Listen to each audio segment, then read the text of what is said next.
Movie की शुरुआत में हम एक फैमिली को देखते हैं जो कि एक सुनसान घने जंगल में पिकनिक मनाने के लिए आए थे। उस फैमिली में पूरे 4 लोग थे, हस्बैंड, वाइफ और एक बेटी एमिली और एक बेटा जिसका नाम था ओली। शाम का भोजन करने के बाद सभी लोग आराम से अपने टेंट में सो जाते हैं और फिर सुबह होने पर ओलिये के फादर और मदर उसको घुमाने के लिए कहीं ले जाने लगते हैं और फिर वो साथ में एमिली को भी चलने के लिए कहते हैं, लेकिन एमिली उन्हें मना कर देती है। लेकिन जाते वक्त एमिली ओली की अपने पेरेंट्स के साथ एक फोटो क्लिक करती है। अब उनके जाने के बाद एमिली वहाँ पर अकेली बैठी होती है। तभी उसे जंगल में अपने आसपास किसी के होने की आहट मिलती है जिससे वो डर जाती है और फिर अपने कार में जाकर सो जाती है। तभी एक गाड़ी से वहाँ पर 2 लोग आते हैं जिनमें से एक का नाम जर्मन और दूसरे का नाम चोक होता है, जो वहाँ एमिली को कार में अकेला सोता देख जर्मन कहता है चलो इसे उठाकर हम लोग अपने साथ ले आते हैं। लेकिन चौक ऐसा करने से डरता है तो जर्मन टेंट की तरफ देखने जाता है किसके साथ कोई और है या अकेली है। लेकिन इधर चौक एमिली को जगा देता है और फिर उससे कार का विंडो खोलने के लिए बोलता है और अचानक से उन्हें देखकर एमिली बहुत ज्यादा डर जाती है और फिर उसे अपनी कार से दूर रहने के लिए बोलती है। लेकिन फिर भी चौक उसकी नहीं सुनता और उसे परेशान करने लगता है। यह देख एमिली कार के हॉर्न को तेज तेज से बजाने लगती है। उधर कार के हॉर्न की आवाज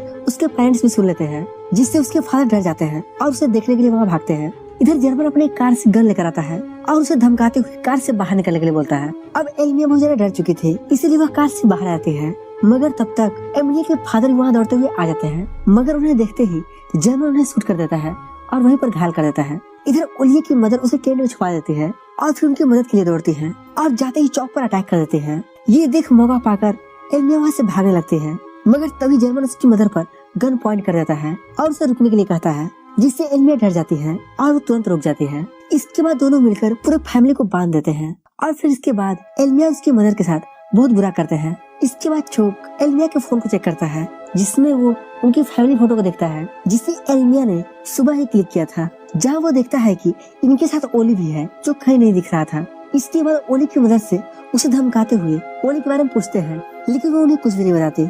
इसके बाद वे तीनों को एक पेड़ से बांध देते हैं और फिर एक एक करके तीनों को वहीं पर शूट कर देते हैं और फिर वापस जाकर उनके टेंट में ओली खोजने लगते हैं।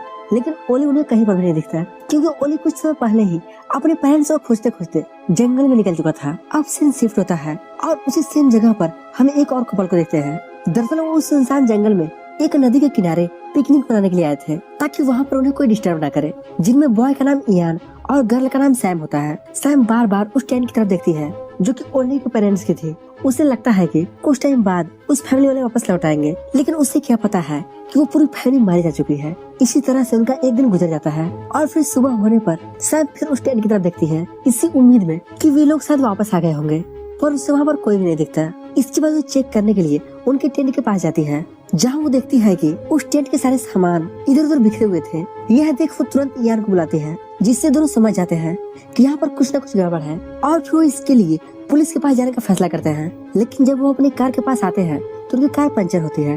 यह देख इयान अपनी कार के टायर को चेंज करने लगता है और इसी दौरान उसे प्यास लग जाती है, जिसके लिए पानी लेने के लिए सैम अपने टेंट के पास जाती है, मगर तभी वो जोर से चिल्लाती है। उसकी आवाज को सुनकर इयान दौड़ते हुए उसके पास आता है और तभी हम ओलियो को देखते हैं जो कि वहाँ पर बेहोश पड़ा था। उसे देखकर इयान उसे अपने गोद में उठा लेता है और फिर उसे अपनी कार में लेकर आता है। अब वो तुरंत उसे हॉस्पिटल लेकर जाना चाहते हैं, मगर उनकी कार तो पंचर है। वो ये सब सोच ही रहे थे कि तभी वहाँ पर एक कार आकर रुकती है जिसमें चोक होता है। लेकिन इन लोगों को चोक की असलियत के बारे में कुछ भी नहीं पता है कि वो किस मिजाज का इंसान है और वो उससे मदद मांगते हुए ओलियो को उसे दिखाते हैं, जिसे देखते ही चोक समझ जाता है। तो इयान उससे कहता है कि हमें जल्दी से इसे लेकर हॉस्पिटल जाना चाहिए, लेकिन चोक यहाँ पर इसे साफ साफ मना कर देता है और कहता है कि मैंने 3 दिन पहले इसके पूरे फैमिली को इसी जंगल में देखा था। हमें हॉस्पिटल न जाकर इसकी पूरी फैमिली को वहीं पर खोजना चाहिए, क्या पता वो भी कहीं मुसीबत में फंसे होंगे। यहाँ ये बात इयान को ठीक लगती है और फिर वो सैम को वहीं पर रुकने के लिए बोलता है और वो दोनों एक राइफल लेकर उसके पेरेंट को खोजने के लिए जंगल में निकल पड़ते हैं। लेकिन तभी कुछ टाइम में वहाँ पर जर्मन भी आ जाता है, जिसे देख सैम उसे भी सब कुछ बता देती है। इधर चोक इयान को लेकर ठीक उसी जगह पर आता है जहाँ पर उसने पूरी फैमिली को शूट किया था।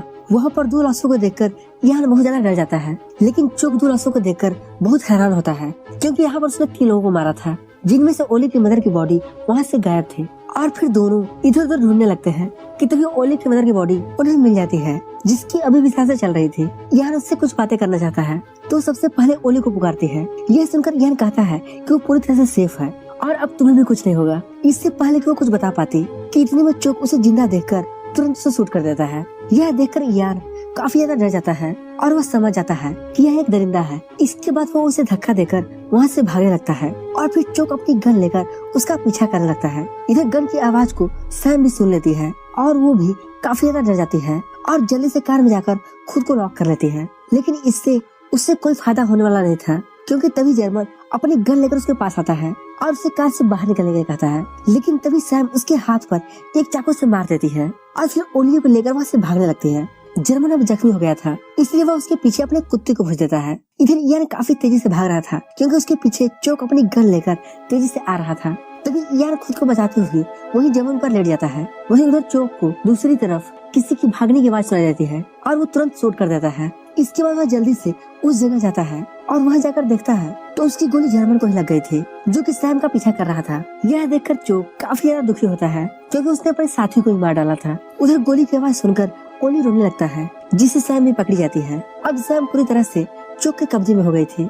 इधर इयान ये सब छुपकर देख रहा था। वह उसे बचाना चाहता था, लेकिन वह कुछ नहीं कर पाता। तभी चोक ओलियो को सैम से छीनकर उससे जमीन पर पटक देता है और उसे भी मारने वाला होता है कि तभी उसे किसी की आवाज सुनाई देती है। इसलिए वह सैम को गन पॉइंट करके अपने साथ वहाँ से ले जाता है। उनके जाने के बाद इयान बाहर आता है, जहाँ उसे जर्मन के पास उसके कार की चाबी मिल जाती है, जिसे लेकर इयान सैम को बिना बचाए ही ट्रक लेकर वहाँ से भागता है। इधर ट्रक की आवाज को चोक भी सुन लेता है, जिससे वो भी सैम को कार में लेकर वहाँ से जाने लगता है। लेकिन सैम अभी भी हार नहीं मानती और चलती हुई कार का जबरदस्ती स्टीयरिंग घुमा देती है, जिससे उनकी कार का वही एक्सीडेंट हो जाता है। इधर इयान ट्रक लेकर पुलिस के पास चला आता है और जल्दी से उन्हें अपनी पूरी स्टोरी सुनाता है। इसके बाद वो दो पुलिस वालों के साथ जंगल में आने लगता है कि तभी उन्हें रास्ते में वो कार मिल जाती है जिसका एक्सीडेंट हुआ था। देखने पर कार में सैम ही थी, जो उसे कहीं दिखाई नहीं दे रहा था।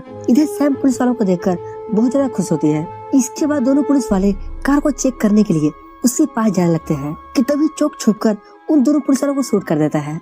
यह देखकर इयान काफी ज्यादा डर जाता है और जल्दी से पुलिस वालों को कार लेकर वहाँ से भागने की कोशिश करता है। लेकिन तभी चोक उसके हाथ पर भी शूट कर देता है। इसी बीच सैम खुद को आजाद करके वहाँ से भागने लगती है, लेकिन चोक उसे भागता हुआ देख लेता है और इयान को गन पॉइंट करके उसे वापस आने के लिए कहता है। यह सुनकर सैम ना चाहते हुए भी वापस लौट आती है। अब दोनों फिर से उसके कब्जे में आ चुके थे। इसके बाद चोक सैम को गन पॉइंट करके उससे कार ड्राइव करवाता है, क्योंकि उन दोनों पर अब उसका कंट्रोल हो चुका था। कुछ दूर जाने पर रास्ते में सैम देखती है कि चोक अपनी गन को सही कर रहा है, इसलिए वो मौका देखकर कार को तेजी से चलाते हुए क्रैश कर देती है, जिससे कार का वही एक्सीडेंट होता है। लेकिन इसके बाद भी चोक जिंदा बच जाता है। यह देखकर सैम कार से बाहर आती है और एक पत्थर लेकर उस पर कई बार वार करती है, जिससे वो ही मारा जाता है। अब दोनों हत्यारे मारे जा चुके थे। अब इसके बाद हमें हॉस्पिटल का सीन दिखाया जाता है, जहाँ सैम अब पूरी तरह से सही सलामत थे। लेकिन तभी उसे इयान का ख्याल आता है और वह उसे ढूंढने लगती है। लेकिन तभी उसे अगले कमरे में इयान दिख जाता है, जो कि हल्की चोट के साथ सही सलामत था। तो दोस्तों, इसी हैप्पी एंडिंग के साथ ये मूवी किलिंग ग्राउंड यहीं पर खत्म हो जाती है। उम्मीद करते हैं कि आपको इस मूवी का एक्सप्लेनेशन जरूर पसंद आया होगा, और अगर पसंद आया है तो इस वीडियो को लाइक और चैनल सब्सक्राइब जरूर करें। बाकी हम मिलते हैं अगले दिन एक ऐसे ही धमाकेदार वीडियो के साथ। तब तक के लिए बाय बाय।